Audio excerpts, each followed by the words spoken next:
Deux mots me viennent à l'esprit, bravo et chapeau. Bravo, car vous avez répondu à notre appel à l'aide avec vigueur et rapidité. Et je suis en mesure maintenant de vous dire que vous avez mis TV Liberté à l'abri pour les tout prochains mois. Et puis, chapeau, parce que vous nous avez démontré en nombre et aux yeux de tous votre attachement à notre télévision alternative. Pour le président de la chaîne, Philippe Millot, pour nous, journalistes, techniciens, administratifs, c'est un honneur et un véritable motif de fierté. Merci. Les appels à votre générosité vont quitter les écrans de vos émissions. Pour autant, vos soutiens actuels et futurs restent indispensables car nous ne vivons que des dons et nous allons devoir retrousser nos manches et redoubler d'efforts dès la rentrée. Dans tous les domaines, il faut porter le fer contre les mensonges du pouvoir, contre les cabales politiques et médiatiques incessantes. Et il faut aussi dénoncer les imposteurs, comme ceux de la fausse écologie qui veulent instaurer la tyrannie verte, ces militants extrémistes, lobbyistes, communautaristes, qui salissent la vraie écologie en cachant les raisons réelles de la dévastation de notre environnement. On ne peut assister impassible à l'escroquerie intellectuelle et politique des Verts. Le risque mortel est qu'ils reconstituent une union de la gauche autour d'eux avec un programme qui conduise un peu plus à la faillite économique et culturelle de notre pays. La riposte de TV Liberté s'organise déjà et il faudra prendre la décision, par exemple, de s'emparer des sujets scientifiques avec une émission spécifique qui torde le cou à la pensée dominante et progressiste. Vous le voyez, le travail ne manque pas et votre aide est et reste indispensable. La rentrée va nous offrir des perspectives nouvelles, des nouveaux talents, des nouveaux actes, des nouveaux espoirs. Rien ne nous arrêtera dans notre volonté de gueuler la vérité maintenant et pendant les mois de juillet et d'août où TV Liberté restera à vos côtés. Merci pour votre aide passée. N'oubliez pas de vous inscrire à notre lettre d'information, de vous abonner à notre chaîne YouTube. Merci pour votre soutien à venir. Et finalement, pas deux, mais trois mots. Bravo, chapeau et merci.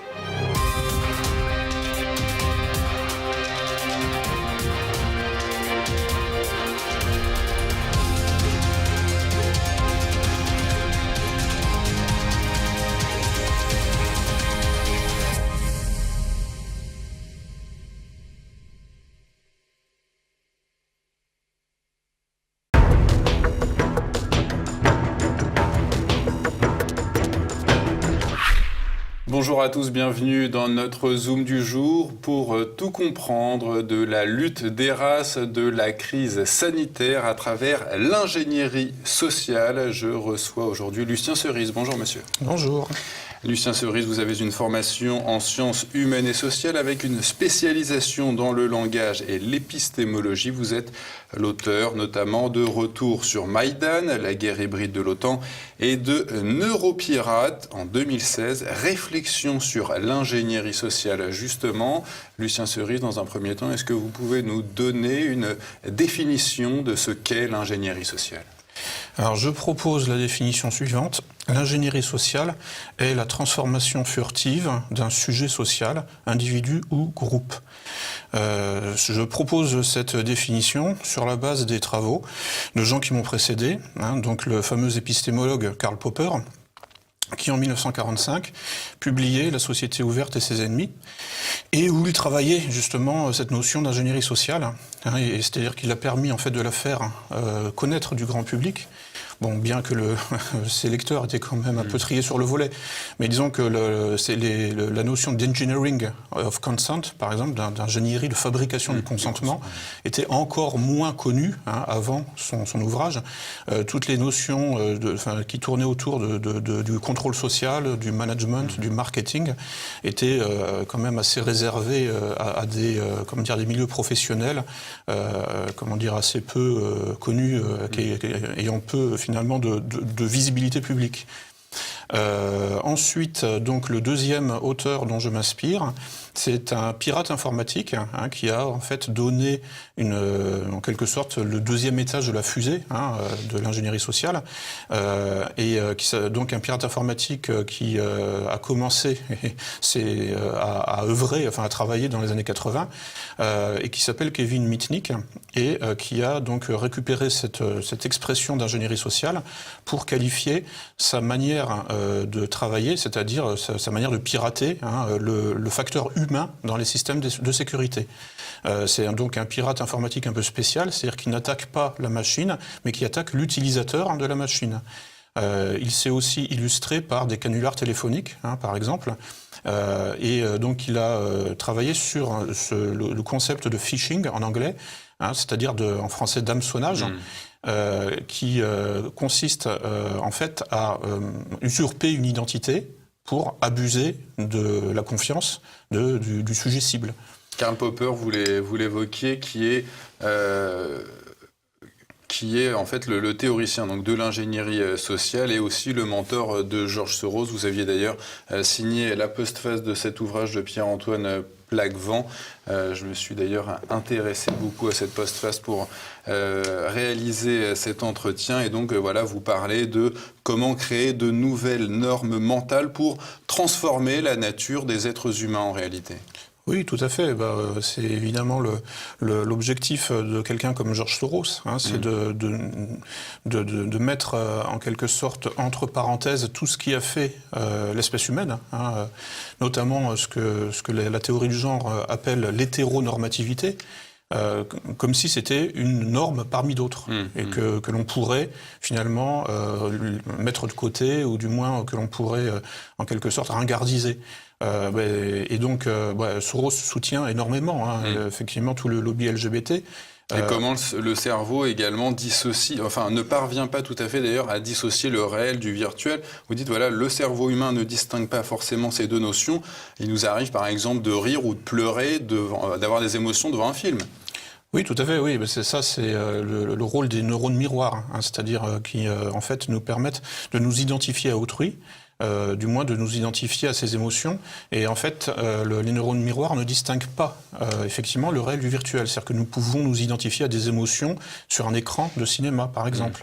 De la même façon, les joueurs de tennis, les gens qui pratiquent le tennis savent qu'ils peuvent améliorer leur technique de jeu en regardant des matchs à la télévision. Enfin, il n'y a pas que les joueurs de tennis, mais les sportifs en général. Et donc, effectivement, ça, c'est ce qui permet effectivement aux médias de nous enfermer dans une sorte d'hallucination collective. Une sorte d'hypnose, d'ailleurs. C'est ça, une hypnose, oui. Alors ça, j'appelle ça du reality building. Bon, c'est un petit peu un clin d'œil au monde anglophone, puisque les anglophones aiment bien inventer des concepts à tour de bras et fondés sur des associations comme ça, sur des mots valises. Donc en fait, en français, on appelle ça du constructivisme, ni plus ni moins. Mais bon, pour sourire un peu, j'ai appelé ça du reality building, la construction de réalité. Et c'est effectivement, ça repose sur le principe de l'hypnose. C'est-à-dire que la parole de l'hypnotiseur devient la réalité de l'hypnotisé. Et en fait, c'est le fonctionnement des médias. Une parole politico-médiatique va devenir notre réalité. Vous vous êtes également beaucoup penché dans vos travaux sur cette notion de biopouvoir. Est-ce que vous pouvez nous en parler et nous dire également pourquoi ce biopouvoir voudrait le confinement définitif de notre société, le confinement dans le cadre de cette crise sanitaire? Alors le biopouvoir, c'est une notion inventée par Michel Foucault et reprise par un philosophe italien, Giorgio Agamben, qui a d'ailleurs produit quelques articles très intéressants là depuis le début de l'année. Il s'est élevé justement contre les politiques de confinement de masse, c'est-à-dire de confinement des malades, mais aussi des bien portants. Et il a produit une critique en s'appuyant aussi sur un deuxième concept qui est de lui, qu'il n'a pas repris à Foucault, qu'il appelle la vie nue. Donc la vie toute nue. Qu'est-ce que c'est que cette vie nue? En fait, c'est la vie réduite à sa plus simple expression, c'est-à-dire biologique. Et il pose la question, mais qu'est-ce qu'une vie humaine? Qu'est-ce qu'une vie d'homme quand on abandonne tout pour, en fait, simplement préserver la vie biologique? Là, c'est ce qui nous est arrivé pendant le confinement. On a renoncé à tout. Évidemment, sous la pression, sous une pression politique, médiatique et policière intense, évidemment. Référence d'ailleurs à l'ouvrage de Foucault que vous venez de citer, Surveiller et punir. Oui, tout à fait. C'est-à-dire que là, on a vu l'application de ce que Foucault décrit, c'est-à-dire une surveillance panoptique. Puisque le confinement et la distanciation sociale, c'est le vécu quotidien, c'est le pain quotidien des prisonniers. Et c'est ce qu'on nous a fait vivre. Mais je veux dire, ce n'est même plus métaphorique, là. Des prisonniers, d'ailleurs, qu'on a libérés. Voilà, c'est ça. Donc là, le ministre de la Justice a fait libérer. En fait, il est prévu de libérer 150 djihadistes, sur 3 ans, étalés sur 3 ans. Et puis, donc, des prisonniers de droit commun qui ont été libérés pendant le confinement. Là, récemment aussi, apparemment, le Parlement a voté une décision pour en finir avec la traçabilité numérique aussi des terroristes, enfin des gens qui sont jugés pour terrorisme. Donc en fait, on observe en fait une inversion complète du statut finalement du prisonnier et des gens normaux, du citoyen. Voilà. Donc je pense que ça ne se fait pas au hasard, parce que c'est tellement rigoureux en fait dans l'application. Que ça suppose une méthode de pensée, une méthode d'action. J'en parlais aussi dans Gouverner par le chaos dans la deuxième édition. C'est-à-dire que là, il y a une confusion volontaire, même une fusion en réalité des statuts donc du prisonnier et de la liberté. En fait, aujourd'hui, nous sommes tous en liberté surveillée. Et en fait, il n'y a plus vraiment de distinction entre le régime carcéral et la liberté. Autre notion très importante, notion clé, celle de pompier pyromane. Pour vous, l'État aurait aidé cette crise à s'installer pour mieux en sauver les Français? Alors, volontairement ou involontairement, mais c'est bien ce qui s'est passé. Puisque le 24 janvier, à la sortie du Conseil des ministres de cette date-là, Agnès Buzyn nous dit il n'y a pas de problème, tout va bien. Les Chinois vont réussir à contenir l'épidémie chez eux. Il se trouve que l'OMS disait la même chose, et l'INSERM également.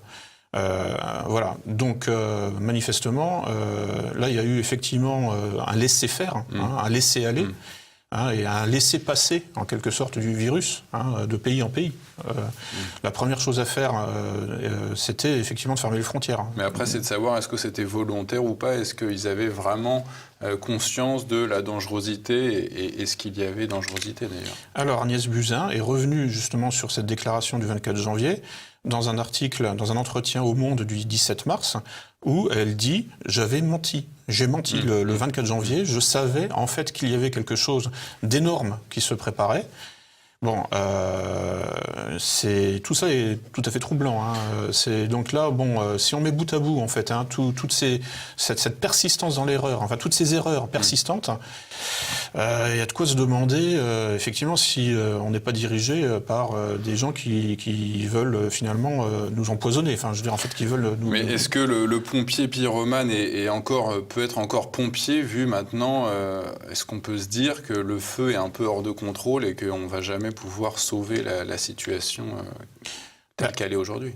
Alors après, il faut effectivement se demander dans quelle mesure les mesures de contrôle social, de surveillance, etc., ne sont pas en fait une exploitation d'un problème réel, mais relativement anodin. Enfin, je veux dire, ce virus ne tue pas, n'est pas si dangereux que ça. Je veux dire, il tue des gens qui sont de toute façon en fin de vie, et dans l'immense majorité des cas. Donc après, on peut se demander aussi dans quelle mesure le confinement, par exemple, n'a pas augmenté le taux de mortalité.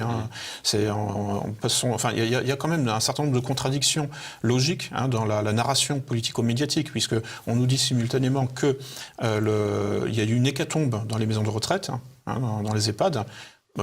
Mais précisément, les maisons de retraite sont les lieux, les environnements les plus confinés.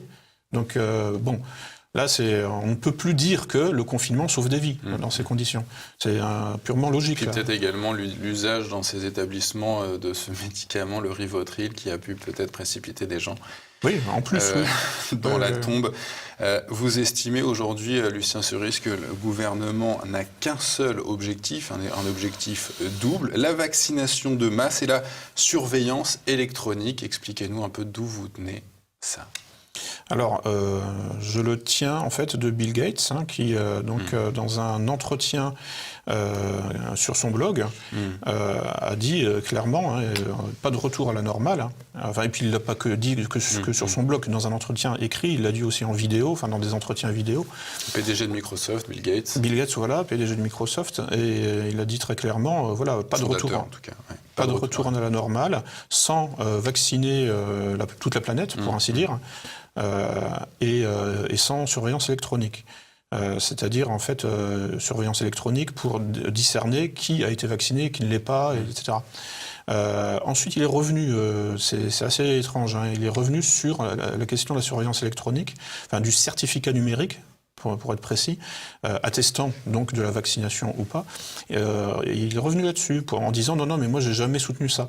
Alors que bon, quelques semaines auparavant, il l'écrivait noir sur blanc et il le disait publiquement dans des entretiens vidéo. Vous relevez d'ailleurs cette phrase: les travailleurs humains, la société de consommation et les frontières nationales doivent être détruits. Les travailleurs humains. Oui, c'est-à-dire que dans le paradigme de Bill Gates, ce sont les robots et l'intelligence artificielle qui font tourner la machine. C'est le principe des smart cities, dans des villes intelligentes, entre guillemets, qui peuvent fonctionner sans humains. Ce que veut faire par exemple le prince Ben Salman dans son royaume saoudien. Au nord-ouest. Oui, mais en fait ça existe déjà. Enfin, il y a des villes en Corée du Sud en fait, qui peuvent fonctionner pratiquement sans humains. On voit ça arriver chez nous, c'est-à-dire vous avez remarqué que les caissières des Monoprix sont remplacées, non pas par des immigrés, là en l'occurrence, mais par des lecteurs de code barre. Et on nous intime, enfin on nous invite à finalement faire l'opération par nous-mêmes au moyen de ces lecteurs de code barre qui remplacent la sympathique caissière traditionnelle. Vous évoquez, Lucien Cerise, j'aimerais qu'on aborde un maximum de questions. La mutation du Covid-19 ou l'apparition d'un nouveau virus et pourquoi pas celle d'un virus informatique bloquant Internet, un virus informatique donc, qui aurait cette fois-ci obligatoirement une origine humaine. Qui aurait intérêt au final à bloquer Internet ?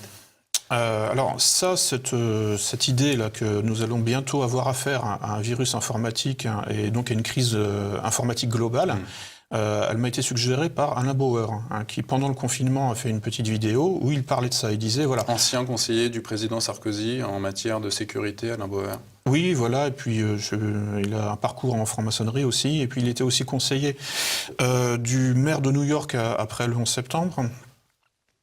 Et c'est quelqu'un qui, en fait, se fait le chantre, enfin le porte-parole de la justice prédictive. C'est-à-dire, en fait, la possibilité de pénaliser quelqu'un sur la base de son potentiel de passage à l'acte. C'est un film avec Tom Cruise, ça. Alors, tout à fait. Minority Report. Tout à fait.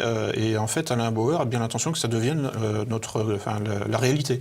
Et donc, vous craignez, vous, personnellement, une deuxième vague ou l'apparition d'un virus Internet ? Je pense que en fait, quand Alain Bauer dit, parle de ses craintes concernant ça, en fait, il annonce plus ou moins ce qui va nous tomber dessus, ce qui va se produire. Et donc, ce qui permettrait, parce que là, la deuxième vague, on nous en parle déjà. Donc, la deuxième vague, il y aura un reconfinement, c'est évident. Mais qui peut s'additionner avec un virus informatique qui paralyserait Internet, du moins de larges segments d'Internet, pas forcément la totalité, puisque le pouvoir en a besoin aussi. Donc le pouvoir saura se défendre contre ce virus, mais pas forcément les utilisateurs, je dirais comme vous et moi. Donc, certains observateurs ont pu, à l'occasion de cette crise, évoquer la formation de ce projet de gouvernement mondial.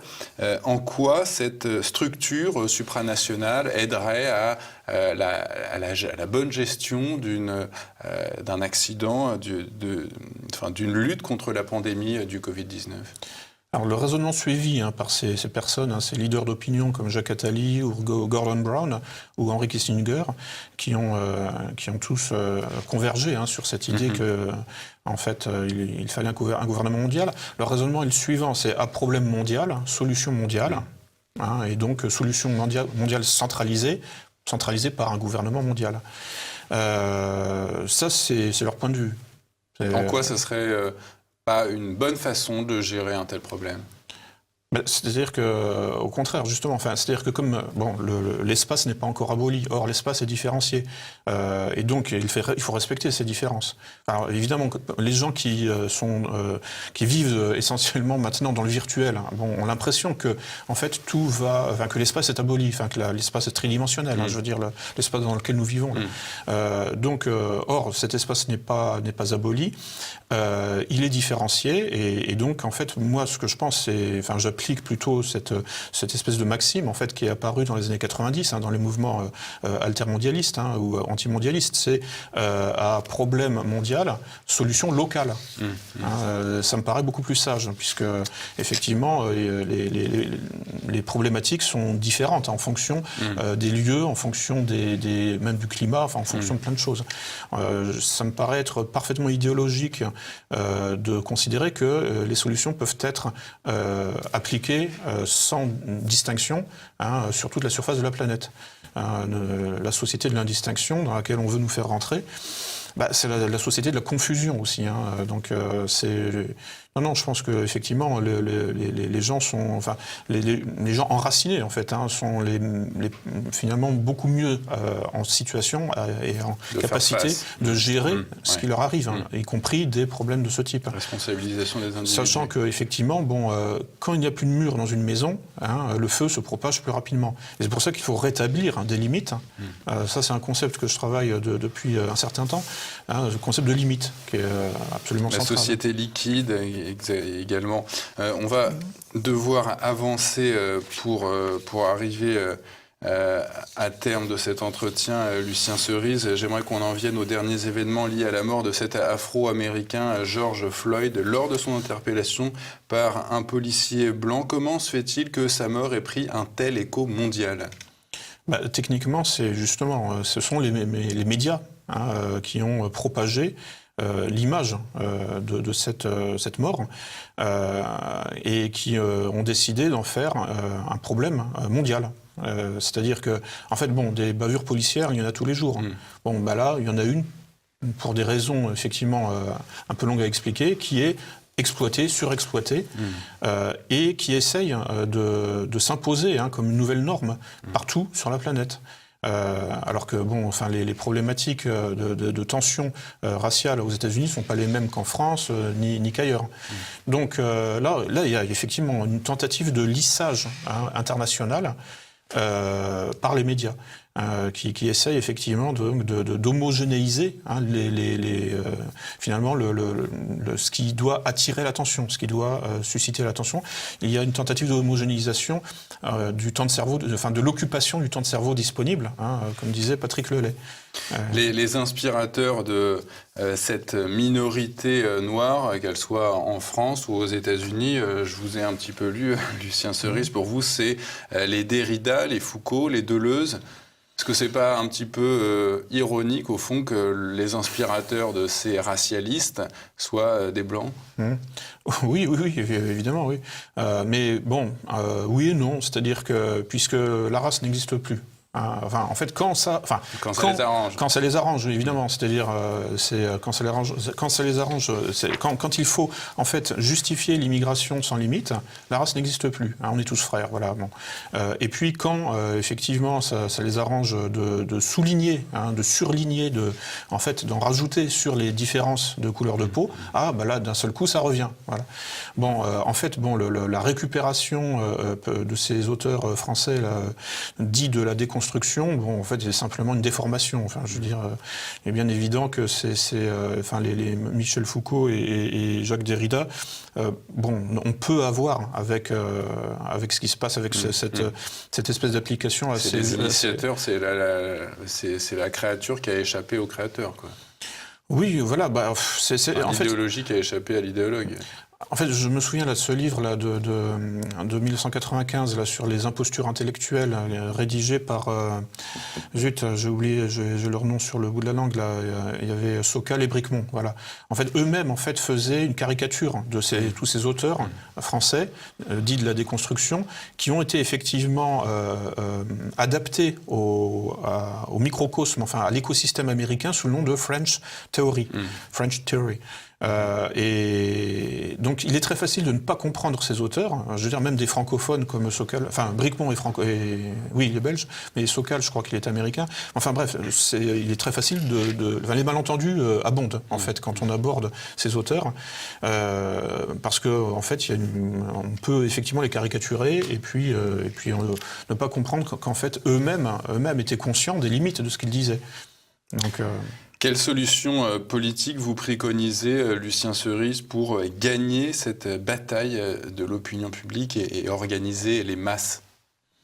Là, ce serait plutôt une solution métapolitique, puisque la bataille de l'opinion publique, elle se mène, je dirais, en amont de la politique politicienne. La politique politicienne, c'est le rôle des partis politiques. De gagner des élections. Oui, voilà, c'est ça. Et puis, donc d'exister sur le terrain. Et en revanche, le travail sur l'opinion publique, c'est en amont des élections. C'est ce que, par exemple, les partisans de Trump ont fait en 2005-2006. C'est-à-dire l'alt-right, le mouvement de l'alt-right qui s'est lancé dans ce qu'ils ont appelé la memetic warfare, donc la guerre mémétique, en essayant donc de coloniser, enfin de prendre un maximum d'espace sur les réseaux sociaux pour faire la promotion de leur candidat, en l'occurrence Donald Trump, au moyen justement donc de mèmes, sachant que en fait le mème a plusieurs définitions, mais globalement c'est en fait une unité d'information dont l'objectif est de convertir la cible. En fait, c'est de l'ingénierie sociale. Ça peut être aussi de l'astroturfing. Vous dites lutter avec humour, et d'ailleurs vous avez une phrase un petit peu pour illustrer ce slogan, et qui en est un d'ailleurs: quand on n'a pas les millions, il faut être des millions. Oui, tout à fait. Oui. Quand on n'a pas les millions de George Soros, il faut être des millions pour contrebalancer sa capacité de créer des phénomènes de société. Quand on a beaucoup d'argent, on peut effectivement faire de l'ingénierie sociale avec finalement peu de monde. C'est-à-dire que si on contrôle les médias, qu'on peut payer des gens à faire justement de la guerre mémétique ou de l'astroturfing sur les réseaux sociaux, il n'y a pas besoin d'être très nombreux. Voilà. En revanche, en face, quand on n'a pas les moyens de payer beaucoup de gens, c'est le bénévolat. Mais le bénévolat, c'est rentable. Enfin, je veux dire, c'est intéressant à partir du moment où on est très nombreux. Donc en fait, le nombre de militants bénévoles peut compenser finalement le manque de moyens, le manque de capital économique. Le capital humain peut compenser le capital économique absent. Et de votre point de vue, du point de vue politique et non pas métapolitique, il faut donc jouer le jeu des organisations politiques de masse. Oui, puisque de toute façon, en fait, si on se contente de faire de la métapolitique, en fait, on parle dans le vide. Enfin, on prêche dans le désert, puisqu'il n'y aura jamais de conséquences concrètes dans le réel. En fait, à un moment, il faut être en mesure de faire la loi, c'est-à-dire de la rédiger. D'avoir les forces de l'ordre et l'armée de son côté, en fait. C'est ça. Sinon, être chef de l'État, quoi. Chef de l'État, alors, dans un premier temps, en tout cas, à conquérir des morceaux de l'institution. Avant le couronnement, je dirais, des présidentielles, en fait, je dirais qu'il peut paraître un petit peu utopique dans l'état actuel pour, je dirais, les partis populistes français, même si c'est possible dans d'autres pays. Faut pas l'oublier. Ça s'est fait, ça a été possible dans d'autres pays. On peut se demander pourquoi pas en France. Mais il y a tellement de mauvaise volonté aussi de la part, je dirais, des souverainistes ou du camp national que on se demande s'il n'y a pas aussi, je dirais, une espèce de volonté suicidaire en fait, à finalement passer son temps en fait à se diviser, à se subdiviser en sous-groupes et au lieu de converger. Donc, mais en tout cas, une chose est certaine, des victoires locales sont possibles. Il y en a eu déjà. Au municipal, oui, voilà. Et puis, au-delà de ça, effectivement, dans les départements, dans les régions, et puis aux législatives, dans les circonscriptions. Ce que je veux dire, c'est que même si on ne peut pas mettre notre candidat à l'Élysée, on peut quand même peut-être envisager d'avoir une minorité de blocage à l'Assemblée nationale. Et ces 84 plaintes, ce sera ma dernière question, Lucien Cerise, qui ont été enregistrées contre des ministres Le Premier ministre est très touché avec Mme Buzyn et Véran, les nouveaux et anciens ministres de la Santé. Qu'est-ce que ça vous évoque, ces plaintes? Vous pensez qu'elles peuvent aller à terme? Je l'espère. Qu'elles peuvent en tout cas finir devant un tribunal? En fait, c'est un rapport de force qui est encore indécis. Donc là, moi, la question que je me pose, c'est comment gagner ce rapport de force. C'est pas moi qui vais y participer. Enfin, je suis pas compétent sur ces questions-là. Mais en fait, j'essaie de ne pas être. C'est-à-dire je sais pas comment dire ça, mais j'essaie de ne pas être spectateur simplement de ce qui se passe, de l'actualité. Et je me pose des questions plutôt comment gagner les rapports de force, plutôt que qui va le gagner. Vous voyez, enfin, je déplace le problème, je déplace la question. Lucien Cerise, je rappelle les titres de vos principaux ouvrages: Retour sur Maïdan, la guerre hybride de l'OTAN 2017, et Neuropirate, réflexion sur l'ingénierie sociale 2016, et également cette postface pour Pierre-Antoine Plaquevent, Rose et la société ouverte. Merci Lucien Cerise d'être venu sur notre plateau. Merci pour cette invitation, avec plaisir.